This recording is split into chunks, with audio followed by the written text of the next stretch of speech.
Would that strife might perish from among gods and men. Remarks legendary Greek poet Homer. Today we will introduce the philosopher who turned Homer's wish upside down. His name is Heraclitus. For Heraclitus, war is justice.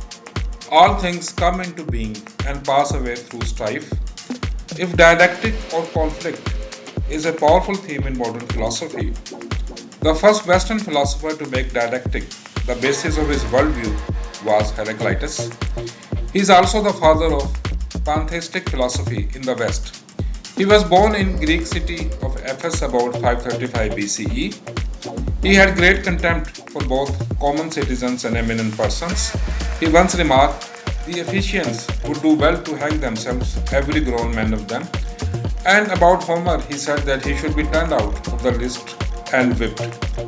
Heraclitus' philosophy rests on two apparently conflicting notions. Number one, change is the fundamental driver of the universe. And number two, there is fundamental unity of all things. All things for Heraclitus are in a state of flux. You can't step twice into the same river, and all is one. Now, how can these two conflicting notions be reconciled? For Heraclitus, although the reality is constantly changing, there must be something to change.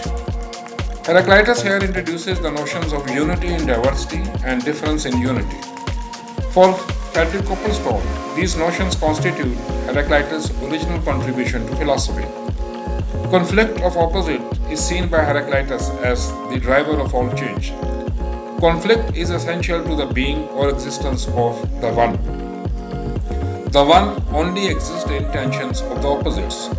Hence, praying for all strife to end, Homer was in fact praying for end of the world. For Heraclitus, reality is one, but it is many at the same time. The one, the universal, exists in many. You are watching Wisdom of Life. The one in many is called by Heraclitus fire. Fire lives by transforming heterogeneous material into itself. Without this material, fire would die down and cease to exist. Fire is all things that are. It is these things in a constant state of tension, of consuming and kindling and going out. Here Heraclitus introduces two notions, upward path and downward path. Being condensed, fire becomes moist, which being compressed turns to water, which being congealed turns to earth. This is the downward path. Liquefied earth produces water, which is the source of everything else. This is the upward path, and both these parts are illustrated on the screen. Now, if all things are in a flux, what accounts for the semblance of stability in the world? For Heraclitus, the world is an everlasting fire, with measures of it kindling and measure going out. If fire transforms things into itself, it also gives as much as it takes. Here, Heraclitus introduces universal exchange between fire and all things else, which is a perpetual process. While substance of each kind of matter is changing, its aggregate quantity remains the same. The one or fire and the rest are different aspects of the same reality. Both the one and the many are essential to each other. The way up and the way down for Heraclitus is the same, and good and evil are relative. Seawater is good for marine life, but it is undrinkable for humans. In one, all tensions, all contradictions are resolved.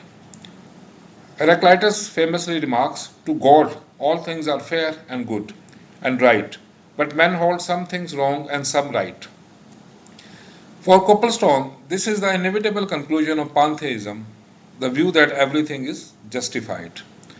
Heraclitus speaks of the one as God, but it isn't a personal God. His God, in fact, is the universal reason or the universal law, which is eminent in all things. Men, he says, should live rationally as per universal law of reason.